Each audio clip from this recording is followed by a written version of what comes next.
Sylhet city কর্পোরেশনের উন্নয়নের জন্য তাকিয়ে থাকতে হয় সরকারের দিকে, কারণ সিসিকে নিজস্ব আয় সীমিত। প্রতি বছর রাজস্ব খাত থেকে যে আয় আসে তা থেকে উন্নয়নমূলক কাজে খুব বেশি ব্যয়ের সুযোগ মেলে না। এবার এই আয় বাড়ানোর দিকে মনোযোগ দিয়েছেন মেয়র আরিফুল হক চৌধুরী। এজন্য নগরীর আরও 20 সহস্রাধিক বাসা বাড়িকে হোল্ডিং ট্যাক্সের আওতায় আনার পরিকল্পনা নিয়েছেন তিনি। এই পরিকল্পনা বাস্তবায়ন হলে বছরে সিসিকের আয় বাড়বে প্রায় 100 কোটি টাকা। সিসিকের রাজস্ব শাখা জানিয়েছে, the municipal corporation taxation rules 1986 অনুযায়ী প্রতি 5 বছর পর পর সিটি কর্পোরেশনের আওতাধীন বাণিজ্যিক ও অবাণিজ্যিক ভবন, ব্যক্তি মালিকানাধীন বাসাবাড়ি অ্যাসেসমেন্ট রিঅ্যাসেসমেন্ট জরিপ করতে হবে। কিন্তু সিলেট সিটি কর্পোরেশন সেই 2006-07 অর্থবছরের পর আর কোনো জরিপ করেনি। ওই সময় সিসিকের তৎকালীন মেয়র প্রয়াত আওয়ামী লীগ নেতা বদরুদ্দিন আহমদ কামরানের উদ্যোগে মাঠ জরিপ হয়েছিল। সাম্প্রতিক বছরগুলোতে সিসিকের অভ্যন্তরীণ ব্যয় ও উন্নয়ন ব্যয় ক্রমাগত বাড়ছেই, কিন্তু আয় না বাড়ায় চাপের মুখে পড়েছে সিসিক। এর উপর সরকারি তরফেও নতুন করে গৃহ জরিপ করে কর আরোপের চাপ বাড়ছিল।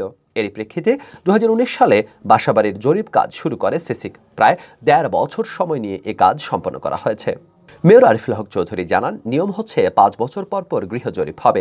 দেশের অন্যান্য সিটি কর্পোরেশনগুলো তাই করে, কিন্তু আমরা নাগরিকদের উপর চাপ বাড়ানোর জন্য এতদিন নতুন জরিপ করিনি। প্রায় 1 যুগ গৃহ জরিপ না হওয়ায় সরকারি পর্যায় থেকে চাপ বাড়ছিল, তাই বাধ্য হয়ে জরিপ করতে হচ্ছে।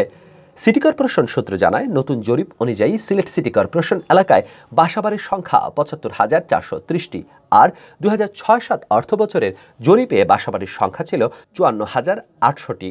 এসব বাসাবাড়ি থেকে নিয়মিত কিংবা অনিয়মিতভাবে হোল্ডিং ট্যাক্স আদায় করেছে সিসিক। এবার এগুলোর সঙ্গে নতুন হোল্ডিং যুক্ত হবে 20,630টি।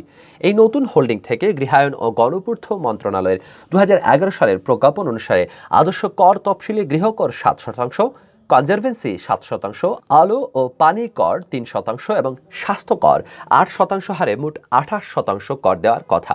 তবে সিলেট সিটি কর্পোরেশনের নাগরিকদের উপর চাপ কমাতে 8% কর বাদ দিয়ে 20% হারে কর আদায় করছে বলে জানান সিটি কর্পোরেশনের প্রধান রাজস্ব কর্মকর্তা মোহাম্মদ মতিউর রহমান খান। মেয়র আরিফ জানান, নতুন জরিপে বাণিজ্যিক গৃহের জন্য প্রতি ফুটে 8 টাকা কর নির্ধারণ করা হয়েছে, অবাণিজ্যিক গৃহের জন্য প্রতি ফুটে 5 টাকা। এছাড়া টিন শেডের গৃহের জন্য ফুট প্রতি 3 টাকা। আরিফ বলেন, গৃহায়ন ও গণপূর্ত মন্ত্রণালয়ের 2011 সালের প্রজ্ঞাপন অনুসারে করের হার নির্ধারণ করা হয়েছে। তারা কিন্তু 2018 সালে আরেকটি প্রজ্ঞাপন জারি করে করের পরিমাণ অনেক বাড়িয়েছে, কিন্তু সিলেট সিটি কর্পোরেশন নগরবাসীর উপর বাড়তি করের বোঝা চাপাতে চায় না। এজন্য 2011 সালের প্রজ্ঞাপন অনুসারে করের পরিমাণ নির্ধারণ করা হয়েছে। এই হিসেবে এখন নগরীতে গৃহকর বাবদ 113,27,05,445 টাকা আসবে বলে ধারণা করা হচ্ছে। আর যদি 2018 সালের প্রজ্ঞাপন অনুসারে কর নির্ধারণ করা হতো, তবে এই টাকার পরিমাণ দাঁড়াতো প্রায় 225 কোটি টাকা। মূলত করোনা পরিস্থিতি বিবেচনা নিয়ে মানুষের যাতে অসুবিধা না হয় সেজন্য আগের প্রজ্ঞাপন অনুসারে কম পরিমাণ কর নির্ধারণ করা হয়েছে। সিসিক মেয়র আরও জানান, স্থানীয় সরকার সিটি কর্পোরেশন আইন 2009-এর 82 ধারা অনুসারে দেশের সকল সিটি কর্পোরেশনকে কর আরোপের ক্ষমতা প্রদান করা হয়।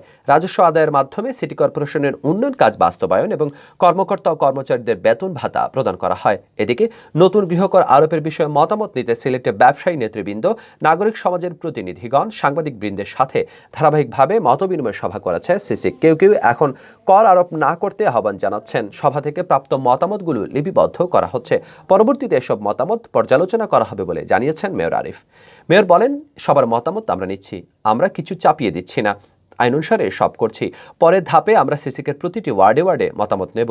সম্মিলিত মতামতের ভিত্তিতে আইন অনুসারে আমরা কর কবে থেকে আদায় করা হবে সেই সিদ্ধান্ত নেব।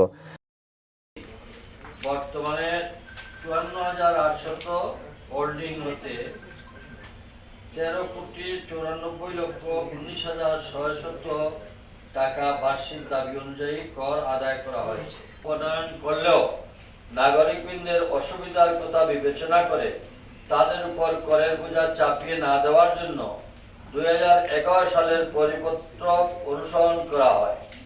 এছাড়া আদর্শ কর তফসিলে গৃহকর 7%, কনজারভেন্সি 7%, আলো কর 3%, পানি কর 3%, স্বাস্থ্যকর 8%, আর মোট 28% কর নিরূপণের কথা থাকলেও নাগরিকবৃন্দের কর প্রদানের সুবিধার্থে স্বাস্থ্য কর বাদ দিয়ে 20% হারে কর নিরূপণ করা হয়েছে।